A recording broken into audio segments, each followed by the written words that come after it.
عمر مباركة وفقد موجع.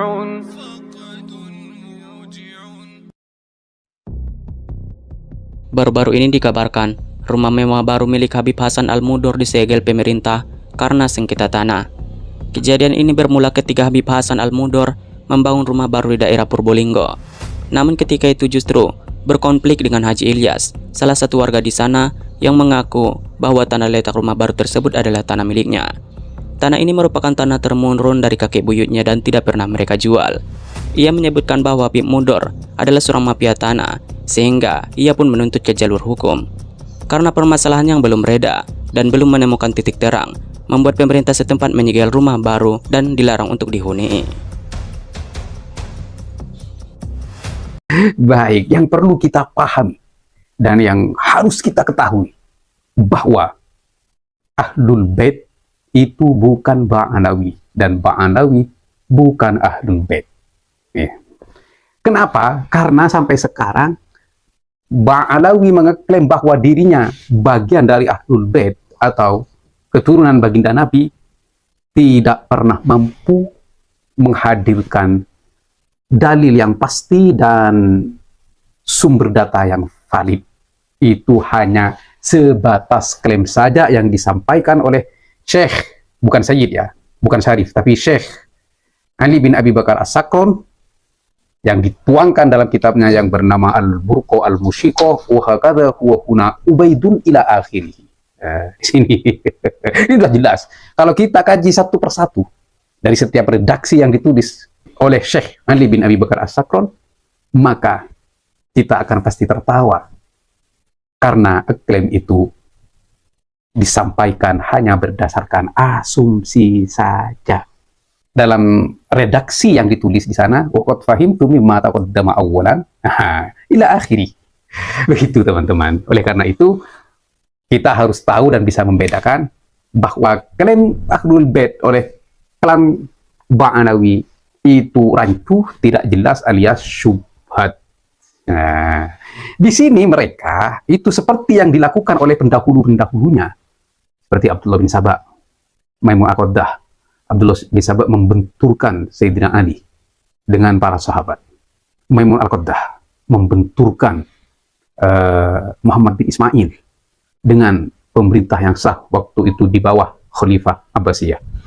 Nah, di sini kaum Ba'alawi ingin membenturkan Ahlul Bait atau Dzurriyyah dengan pemerintahan yang sah, seperti yang disampaikan kemarin-kemarin 2019 sampai 2020, hingga terjadilah polemik nasab untuk mengungkap kepalsuan-kepalsuan mereka dan klaim-klaim mereka yang selama ini menggonggong di panggung-panggung, mengeklaim bahwa dirinya itu adalah keturunan baginda Nabi besar Muhammad SAW, dengan semenah-menah menindas yang lain, mencaci siapapun yang tidak sepaham dengan mereka, tidak sejalan dengan mereka, tidak sependapat dengan mereka, sekalipun pemerintah diadu domba dengan rakyatnya.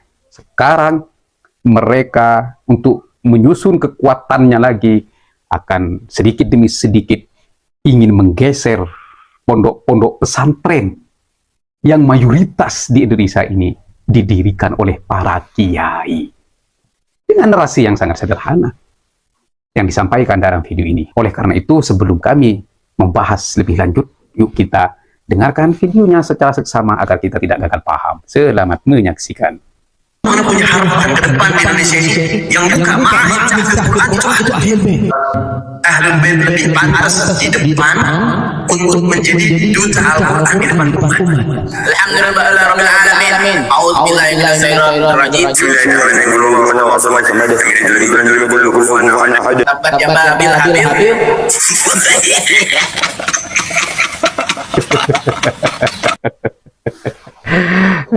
Di sini si Habib ini ya berkata bahwa anak punya harapan ke depan yang pantas mendirikan pondok tahfidz Al-Quran itu adalah Ahlul Bait.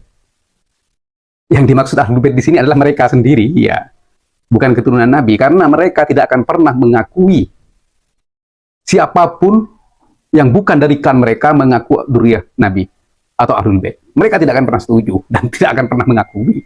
Wali Songo pun itu dibatalkan dan dinafikan oleh mereka. Ini yang baik kebanyakan kiai-kiai kita tidak sadar sebenarnya. Iya. Karena terlalu polos. Baik. Kenapa? Katanya dia, saya ingin Ahlul Bait itu berada paling terdepan di dalam menjadi duta besar Al-Quran. Ini ingin memonopoli takdir Allah, kehendak Allah. Jadi seolah-olah kalau kita rinci, si Habib ini menghendaki bahwa ke depan ini pondok-pondok tahfidz itu beralih kepada mereka yang mengaku dirinya sebagai Ahlul Bait, yang merasa lebih pantas dan lebih diutamakan untuk berada di barisan paling depan karena Al-Quran itu turun kepada Rasulullah SAW, begitu ya. Terus sedangkan mereka itu adalah keturunan Rasulullah SAW, lebih berhak dan lebih pantas. Padahal klaimnya sampai saat ini kan masih syubhat, masih belum jelas, masih rancu. Yang nasabnya itu diisbat oleh narasi-narasi, bukan sumber-sumber yang valid dan dalil-dalil yang pasti. Begitu teman-teman.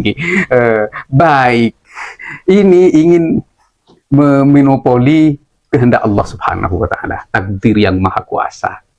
Padahal di dalam Al-Quran ya, Allah Subhanahu wa Ta'ala tidak tebang pilih di dalam memberikan ilmunya kepada setiap hambanya sesuai yang dikehendakinya. Yu'til hikmata man yasha wa man yu'tal hikmata faqad utiya khairan katsira. Jadi diberikan hikmah siapapun yang dikehendaki oleh Allah Subhanahu wa Ta'ala. Dan siapapun yang telah diberikan hikmah, maka dia akan mendapatkan kebaikan yang melimpah. Itu Al-Quran. Itu firman Allah. Allah akan memberikan hikmah itu kepada siapapun yang dikehendakinya. Begitu. Terus hadis baginda Nabi, innamal ilmu ta'allum, bahwa ilmu itu akan didapat dengan belajar, bukan keturunan dan nasab yang lebih pantas, tetapi ilmu itu akan kita raih dengan belajar. Siapapun yang belajar, maka dia yang akan mendapatkannya. Sebagaimana yang disampaikan oleh para ulama, dan ini juga sering disampaikan oleh guru kami Sayyid Muhammad bin Ali Al-Maliki Al-Hasani, al-ilmu nurun yakdifullahu ala qalbi ibadihi man sya', yang artinya bahwa ilmu itu adalah sebuah cahaya yang Allah letakkan dalam setiap hati hambanya sesuai dengan yang dihendaki oleh Allah Subhanahu wa Ta'ala. Begitu teman-teman. Baik, di sini mereka dengan menggunakan nama besar Ahlul Bait, keturunan Nabi, itu ingin menggeser ilmu-ilmu yang ada di pesantren-pesantren besar, yang mayoritas pesantren-pesantren yang ada di Nusantara itu dipimpin atau didirikan oleh para kiai. Coba dihitung, pesantren-pesantren yang ada di Nusantara ini, pasti lebih banyak pesantren para kiai pribumi, atau para ustadz, atau para pengasuh yang lain, daripada pesantren yang didirikan oleh kaum Habib. Ini fakta dan ini adalah kenyataan. Sekarang mereka datang belakangan ingin menggeser itu. Oleh karena itu kemarin-kemarin itu kita dengarkan fatwa dari mereka, belajar kepada Habib yang bodoh itu lebih utama daripada belajar kepada 70 kiai yang alim bahkan alama. Itu sebenarnya juga penggeseran, upaya penggeseran. Iya, tapi kebanyakan para kiai karena polos tidak menghiraukan itu. Padahal ini upaya penggeseran. Ini sudah terjadi dulu di Kutama, di daerah Afrika Utara. Bagaimana Abdullah Asy-Syi'i dengan saudaranya Abul Abbas, mereka berdua menjadi mentor, promotor kakek moyangnya kaum Habib yang mengaku sebagai Imam Mahdi. Di situ ya mungkin saya ketika membaca sejarah itu, saya meresapi mungkin umat Kutama waktu itu tersandra dengan ini loh Imam Mahdi. Kalau tidak percaya kepada Imam Mahdi berarti tidak percaya kepada hadis baginda Nabi. Yang tidak percaya kepada hadis baginda Nabi, maka dia tidak percaya kepada baginda Nabi. Jadi umat tersandra harus percaya bahwa Ubaidillah Al-Mahdi itu adalah Imam Mahdi yang sesungguhnya. Setelah percaya, setelah umat terkontaminasi, setelah umat terpengaruh, setelah umat cinta kepada Ubaidillah Al-Mahdi itu, maka umat ini diperbudak oleh Ubaidillah Al-Mahdi untuk menyerang para masyayikh, para guru yang ada di daerah utama itu, sehingga siapapun dari para guru yang tidak tunduk terhadap Ubaidillah Al-Mahdi dibunuh, disiksa. Nah sekarang kalau rakyat ini sudah terhipnotis oleh nama besar yang sering digaungkan oleh mereka di media, baik di mimbar-mimbar dan di panggung-panggung dakwah, keturunan Nabi, Ahlul Bait, hingga umat ini terhipnotis dengan klaim syubhat tersebut, maka umat ini akan menyerang siapapun yang bertentangan dengan mereka. Kasus Winungan. Bupatinya sudah, ya nggak tahu saya mau bilang apa. Terus polisinya juga kena, terhipnotis, sehingga permohonan pra peradilan ditolak, dan ziarah kubro yang akan diadakan memaksakan kehendak, walaupun kepala desanya sudah menolak. Iya. Tapi menggunakan kekuasaan bupati di Pasuruan itu, sehingga mengeluarkan surat edaran undangan Bupati Pasuruan. Luar biasa. Semoga ini ya masih hanya Pasuruan. Semoga tidak kabupaten-kabupaten yang lain, ya, karena mungkin ya Bupati Pasuruan dulu tim suksesnya adalah kaum Ba'anawi, sehingga tunduk kepada kaum Ba'anawi. Semoga bupati-bupati yang lain tidak seperti Bupati Pasuruan begitu, teman-teman. Apalagi gubernur dan terlebih presiden ini, semoga tidak tunduk kepada kaum Ba'anawi, akan tetapi tunduk kepada kebenaran, tunduk kepada yang hak. Siapapun yang hak harus diperjuangkan, dan siapapun yang salah harus ditindak sesuai dengan kesalahannya. Baik teman-teman, jadi kesimpulannya, pidato yang mungkin sekilas kita anggap sepele, yaitu ke depan bahwa yang paling pantas berada dalam barisan terdepan untuk menjadi pengasuh pesantren-pesantren tahfidzul Quran ialah mereka yang mengeklaim sebagai Ahlul Bait, ya, yang mengeklaim dirinya sebagai Ahlul Bait. Ini mungkin sekilas sepele, akan tetapi kalau kita berpikir secara detail dan teliti serta mengkomparasikan antara pernyataan ini dengan pernyataan sebelumnya, nah, dari klan-klan mereka yang selalu mengunggul-unggulkan dan mengutamakan mereka dan kakek-kakek moyang mereka daripada yang lain, ini sangat berbahaya.